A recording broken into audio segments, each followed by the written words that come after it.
The school system will never teach you about money.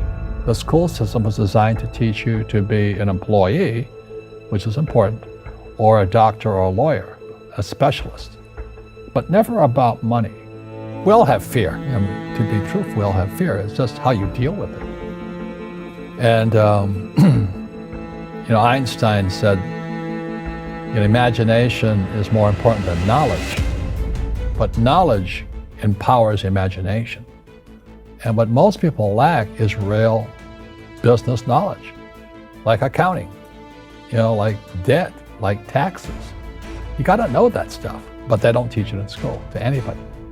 You see, most teachers in school, they're out of ethics. They teach subjects they themselves don't practice. I had the same problem in my MBA program. I got into arguments with the marketing teacher because the guy didn't have a business. And then I got into arguments with the accounting teacher because the accounting teacher didn't know accounting.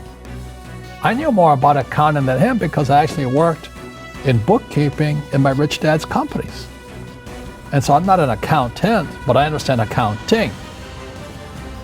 So that was the end of my school years because I understood what a fake teacher is. A fake teacher is somebody who just wants a job and they'll teach anything.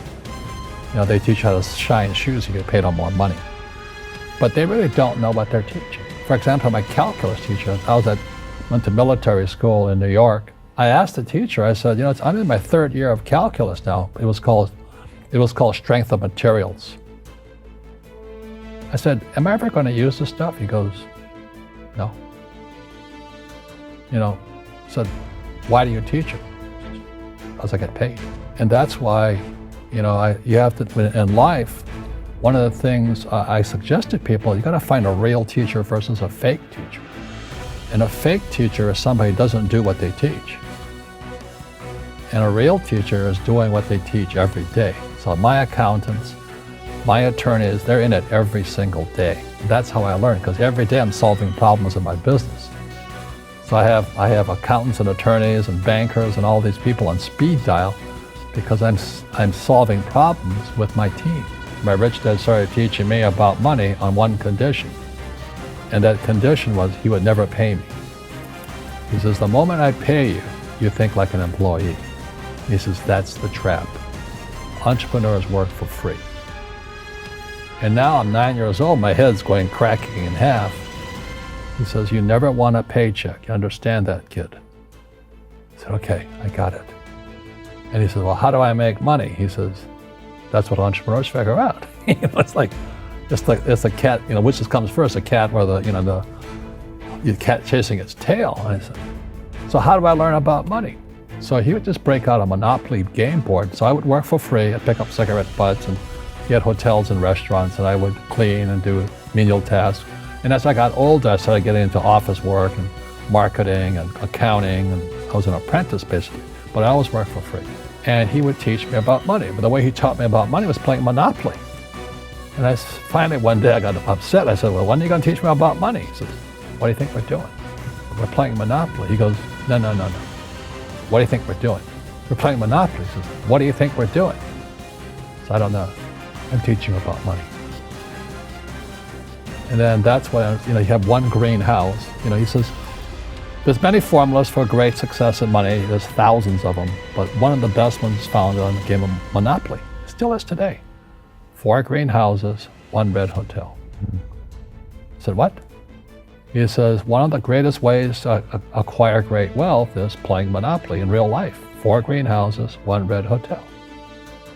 Well, is that all there is? He goes, that's it. And he says, what do you think I'm doing? And I went, I don't know. So then he took me out, he showed me his greenhouses. And 10 years later, when I was 19, I was now in school in New York, and I come back to Hawaii, and Rich Dad had bought the biggest piece of land smack dab in the middle of Waikiki Beach. And when you go to Waikiki Beach today, you'll see the Hyatt Regency Hotel.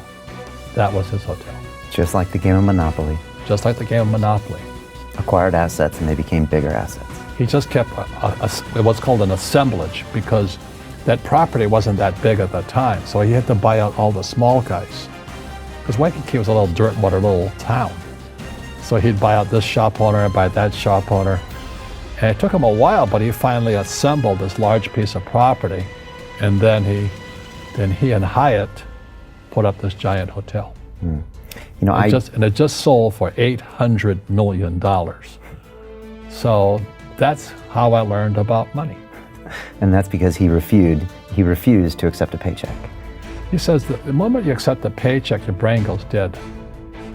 You know, he just got paid. He says, as long as you're hungry, you'll think. And he was a great, great teacher. So today when people ask me what I do, they know me as the author of Rich Dad, Poor Dad. I just say I play Monopoly. So I own greenhouses, I own big hotels, I own oil wells, golf courses, businesses. I'm just playing Monopoly. That's all I do. My PhD dad, he says, what do you think I am, made of money? I can't afford that. And my rich dad would say, that's why he's poor. Poor people say, I can't afford it, I can't do that, I don't have time. Because this is an escape. It's an escape. You know what I mean? It's easy to say, I can't afford it. Oh, I'm too tired. Oh, I can't go to the gym. You know, when you could go to the gym. No, I can't. Truth is, I'm just too lazy to go to the gym. And you play it safe and you don't introduce new risks into your life. And so I have job security. Right. And your rich dad used to say what instead of I can't afford it? How can I afford it? How can I do that? You know, what would it take, or why should I do that? He says that a question opens the mind, a statement closes the mind. So when you say I can't afford it, your mind shuts down and you become what you say. You know, like I struggle with weight all the time. You were telling me that you were on a vegan diet and all that. Yeah. You know, I go on a vegan diet 3 times a year. It's one of the most miserable things in the whole world, but I had the discipline to do it for 21 days. And then I'm back to pigging out again, you know. But the thing is that we become creatures of our own habits. And until we break the habit, we don't change. So I have my retreats twice a year, 3 days. People come from all over the world and we study together. You know, people say, well, money is not that important to me. Then if money is not that important to you, money is not important to you. I mean, you know what I mean? I don't care about money. The money doesn't care about you. You know, the word does become flesh. Or I'll never be rich. Or the favorite one is the rich are greedy. It's the poor that are greedy. You know, if you think about it, because to be rich, you have to give something. You know, I have to produce books and games, and I purchase real estate, I provide housing, provide jobs and all that. That's why I'm rich. But greedy people produce nothing. Oh no, it's the rich that are greedy. And I'm going, hey, sports fans, you know, you point a finger forward, 3 are pointing backwards.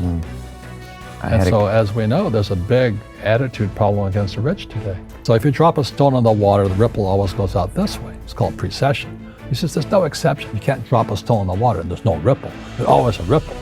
So no matter what we do, we're always creating a ripple. So it's called precession.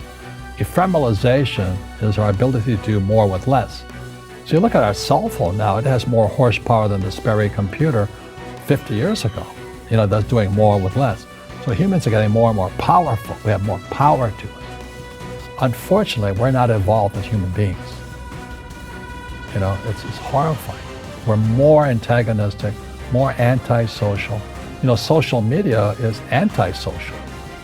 You know, I don't even get on the thing personally. You know, I'm very controlled at what we say, not like Trump, but because it's so antisocial today. People are so antagonistic.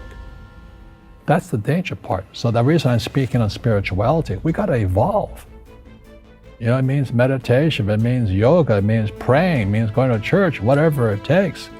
But you got to get back to calm and peace and meditation. The average person, the reason they're poor is they haven't failed. You know, they play it so safe. They haven't made any mistakes like they taught in school. That means they don't learn anything. That's why the school system's actually fundamentally corrupt. It's anti-education. Don't make mistakes and don't ask for help. And if I didn't ask for help, I have my accountants, my attorneys, my bankers and all that. You know, I go into business like a rugby team. You know, boom, boom. We kick butt. But the average guy is standing there, oh, I'm an A student, I'm going to do this all on myself, and a bunch of rugby players run you over, and you go, well, they're not playing fair. You know what, you're playing stupid. You should have a team. You should have accountants, attorneys, and bankers and all that stuff. But that's not the game I want to play. I said, then don't play the game. You know, the game of business is played with accountants, attorneys, bankers, hate to say it, politicians. You know, you got to know the game.